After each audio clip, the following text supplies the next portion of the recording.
The Eagles are trading for Jonathan Greenard, sending a third this year, number 98 overall, and a third next year to the Minnesota Vikings for Greenard, who had 24.5 sacks. Sullivan leaked the plan, why the Vikings traded Greenard for a destroyer.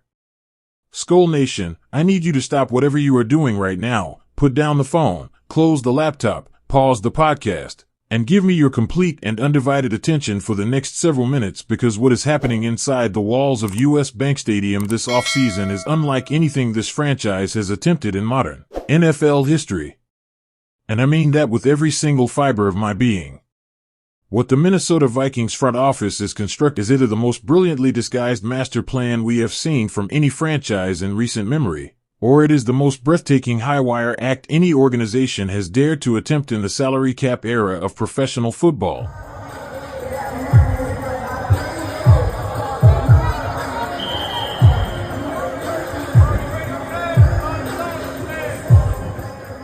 And here is the thing that should have every single person in this fan base absolutely buzzing from the moment they wake up in the morning to the moment they close their eyes at night. There is no comfortable middle ground here. There is no lukewarm take that satisfies. You are either all in on the vision or you are standing on the outside looking confused, and right now, the National 26 offseason buried under a salary cap deficit of $46 million. $46 million. Say that number out loud and really let it sink in. That is not a minor accounting headache. That is not a slight overage that a competent front office smooths out with a couple of restructures and a handshake. That is the kind of financial catastrophe, kind of fiscal disaster that sends franchises spiraling backward for years. And yet, while every single national analyst in the country was sharpening their knives and preparing their obituaries for the 2026 Vikings season, the front office in Minnesota was doing something quietly, methodically, and absolutely ruthlessly brilliant. They were executing a financial reset so calculated, so precise, so architecturally sound that it would genuinely make the most seasoned Wall Street traders sit up and take notes. But before we get deep into the chess moves being made in the shadow all of professional football just did to this franchise, CBS Sports analyst Tyler Sullivan released his comprehensive offseason report cards, and the Minnesota Vikings received a C. AC grade. As in average. As in mediocre. As in the kind of grade you receive on a test when you forgot to open the textbook the night before. Sullivan looked at everything this organization has done since January, every transaction, every signing, every departure, every strategic decision, and concluded that the sum total of all of it added up to slightly above failure. And here is where it gets genuinely infuriating for anyone who has been paying close attention to what is actually being built here. The Vikings said goodbye to defensive tackle Jonathan Allen. They parted ways with Javon Hargrave. They traded edge rusher Jonathan Greenard to the Philadelphia Eagles. And in return, they brought in a quarterback who by Sullivan's own numbers has missed 30 games out of a possible 68 over the past 5 seasons due to injury. Sullivan's conclusion was blunt and brutal. Brian Flores' defense is going to take a massive step backward in 2026. And this team's entire fate rests on the fragile shoulders of a first-round rookie defensive tackle named Caleb Banks, who arrives from Florida carrying enormous physical gifts and equally enormous injury question marks from a series of foot problems during his college career. Now, read that paragraph in isolation and it sounds genuinely alarming. It sounds like a franchise stumbling backward. It sounds like an organization that panicked and sold the furniture. And that is precisely the problem with the way national media traction, and they declare a winner or a loser. What they absolutely refuse to do, what they are either unable or unwilling to do, is zoom out far enough to understand the financial architecture that made every single one of those decisions not just logical but completely and utterly necessary. Here is the truth that Sullivan's C grade deliberately and conveniently chose to ignore. When you factor in every operational cost, every practice squad commitment, every essential roster flexibility requirement that allows a functional NFL organization, they needed to perform financial surgery of the most brutal and unforgiving variety imaginable. And that is precisely what they did. Every move that Sullivan criticized. Every departure that generated negative headlines. Every quiet and unglamorous transaction that failed to produce a single exciting press release. All of it was part of a deliberate, disciplined, and meticulously engineered long-term plan to transform this franchise into an absolute financial powerhouse by the time the 2027 offseason arrives with its full arsenal of opportunities. Because here is the cold and unavoidable reality of building a sustainable championship organization in today's NFL. You either pay now on your own terms or you pay later on everyone else's terms. You either make the painful cuts voluntarily when you still have some control over the timing and the narrative. Critique gets most interesting and where the Vikings front office appears to have been operating on an entirely different level than the commentary suggested. Building around a young quarterback in Tyler Shuck, but I think there's a possibility that they actually get rid of him. I mean, everything that they have done this offseason would tell you that Alvin Kamara is not in their long-term plans. And you bring in Travis Etienne. Trading Jonathan Greenard to the Philadelphia Eagles during the NFL draft was the move that raised the most eyebrows nationally. Here was a productive, established edge rusher being moved out the door, creating a genuine void on the defensive perimeter at the exact moment when pass rush value in this league has never been higher. Sullivan pointed to this departure as one of the primary reasons for the C grade, arguing that the Vikings were dismantling a functional defensive front and hoping that youth and speculation would fill the gap. What Sullivan missed, what the surface-level analysis completely failed to capture, is what that trade was actually purchasing. It was not just about the immediate return in assets. It was about creating the precise financial space and roster flexibility necessary to go out and acquire something far more dangerous, far more experienced, and far more equipped to help this team win right now. And that something has a very specific name that has been circulating through national projections and landing spot analyses with increasing frequency and urgency over the past several weeks. Joey Bosa. Four-time Pro Bowl edge rusher. 2016 Defensive Rookie of the Year. A player who spent nearly a decade making offensive tackles in Los Angeles absolutely miserable before breathing completely new life into his career last season with the Buffalo Bills. 15 games, fumbles.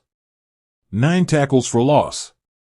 That is what Joey Bosa produced in 2025 in a season that reminded every defensive coordinator in the NFL that this man still has genuine, legitimate, premium-grade fuel left in that tank. Bleacher Report, one of the most widely read sports platforms in the country, officially listed Minnesota alongside Green Bay and San Francisco as the top landing spots for Bosa heading into this summer, explicitly noting that whether a team needs him as a rotational specialist or a higher volume presence, he still brings enough speed and power and refined technique to genuinely move the needle for any defense in the league. Let that land for a moment. Magnitude. Walk through the tactical logic with me here because it is genuinely beautiful when you see it laid out completely. When Greenard was traded to Philadelphia, the current depth chart behind Dallas Turner and Andrew Van Ginkel on the edge became a collection of developmental players. Bo Richter. Chaz Chambliss. Tyler Batt, an NFL season to carry the entire burden of the pass rushing identity for a defense with championship aspirations is unfair to Turner and potentially catastrophic for the Vikings. What Turner needs alongside him is exactly what Joey Bosa represents. A veteran who has seen every blocking scheme, countered every technique, and understands exactly how to win one-on-one. Unstoppable force he was during his dominant Chargers seasons. He is being asked to come off the bench on obvious passing downs, terrorize offensive tackles with his championship-caliber hand-fighting repertoire, mentor Dallas Turner in the specific art of NFL edge rushing, and on those critical 3rd and 7 moments in games that matter enormously, make a quarterback's life completely and thoroughly miserable. That is a role Bosa proved unequivocally last season in Buffalo. And the financial structure of a potential deal makes it almost tailor-made for what the Vikings are constructing right now. And now close your eyes for just a second and actually visualize this. Brian Flores is calling defensive plays in the fourth quarter of a game with that refined inside counter move that has haunted offensive tackles for a decade. And Dallas Turner is flying around the left edge with the first step quickness that made him a first to process 3 completely different threat vectors coming from completely different directions simultaneously. That is not a football play. That is an ambush. That is the kind of pass rushing package that wins division championships. That is the kind of defensive architecture that makes opposing offensive coordinators wake up at 3 in the morning absolutely drenched in sweat trying to figure out a solution that does not exist. If Joey Bosa lands in purple and gold before training camp opens, the conversation about this division changes immediately, dramatically, and permanently. And the Green Bay Packers should be absolutely terrified by that prospect. Now let us pivot to the quarterback room, because this is where the national media criticism reveals itself as most superficial and most disconnected from the actual reality of what is being engineered in Minnesota. Kyler Murray is now a Minnesota Viking, the former number 1 overall pick.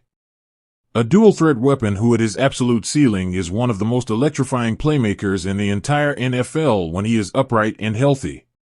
And here is the part that should have every analyst reaching for their calculator and reconsidering their report card grades in real time.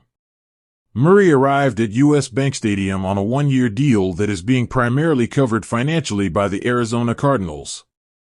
You read that correctly. The Vikings essentially acquired a starting caliber quarterback with championship-level experience and elite athletic potential while absorbing almost none of the financial burden. Today for Murray, the Cardinals' leading rusher. He's going to try to run for some more here. Kyler Murray hops inside the 10. Murray turning on the speed, and Kyler Murray puts the Cardinals on top. But here is the detail that adds genuine drama and no small amount of motivation to this story. Reports have emerged that rival NFC North teams, including the Green Bay Packers specifically, have initiated contact with Harrison Smith's representation. Green Bay is dangling significant guaranteed money in what appears to be a deliberate and calculated attempt to pull one of the most recognizable and respected Vikings in franchise history across enemy lines. The audacity of that move is almost breathtaking. But it also reveals something critically important about how the rest of this division views the pieces this organization has assembled. You do not make desperate financial calls to a player you believe is finished, or those calls because they understand exactly what Harrison Smith brings to a defense, and they are genuinely concerned about what the Vikings are building around him or without him. That fear is the most honest assessment of Minnesota's organizational trajectory you are going to find anywhere in this league right now. Let us zoom all the way out now and look at the complete picture of where this franchise sits at this point. Even if it generated 0 exciting headlines and plenty of uncomfortable criticism along the way. The quarterback room has been intelligently and creatively fortified through an arrangement that any honest roster analyst who does the actual work should be able to respect and appreciate. The defensive interior has been supplemented with a specialized veteran who fits the definitive punctuation mark on this entire offseason narrative, is sitting out there in free agency waiting for one conversation to reach the right conclusion at the right number. The national media fail to account for when they generate their hot takes from offices far away from Minnesota. Championships are never built in March. They are never constructed in the pages of off-season reports willing to absorb short-term pain in complete silence and trust a long-term vision with total conviction. Justin Jefferson remains one of the 3 or 4 most dangerous offensive players in the entire NFL when surrounded by any functional supporting cast. The defensive infrastructure being assembled around Caleb Banks, Dallas Turner, Andrew Van Ginkel in the coming days or weeks, if that single phone call reaches the conclusion this entire division should be dreading, the conversation about the NFC North changes completely. Not slightly. Not marginally. Completely. Because a pass-rushing trio of Bosa, Turner, and Van Ginkel operating in front of a Brian Flores defense constructed with purpose and precision is not a unit that opponents will scheme around easily. That is a unit that wins games in January when the stakes are at their absolute highest and the margin for error has completely disappeared. The Packers should be paying attention. The Lions should be paying attention. Every single team competing in this division in 2026 should be watching very closely what is being assembled in Minnesota right now, because what looks like a franchise in painful transition from the outside is actually a franchise being rebuilt from the foundation up with the kind of structural integrity and long-term vision that eventually, inevitably, produces something no analyst's C grade can diminish and no rival team can ignore. Court Vision Plus is the place where you get the full story, the complete picture, the analysis that goes beyond the transaction wire and actually tells you what is being built and why it matters. If you believe this Vikings front office is playing a completely different level of chess than the national media is giving them credit for, smash that like button right now. Let me see your confidence. Every comment is a declaration that Skol Nation is locked in, fully awake, and completely unified behind the 2026 campaign. Subscribe to Court Vision Plus right now if you want every breaking development the moment it happens, because this offseason is moving at a pace that rewards the fans who stay glued to every update and punishes the ones who blink. The war for the NFC North is not approaching on the horizon. It is already here. And Minnesota just started loading every single weapon in the arsenal. Skol. Design quarterback run. No room for Avery Johnson. Grab to the ankles. I think, Gus, that they need to get him more involved in the run game. 2nd and 8 at the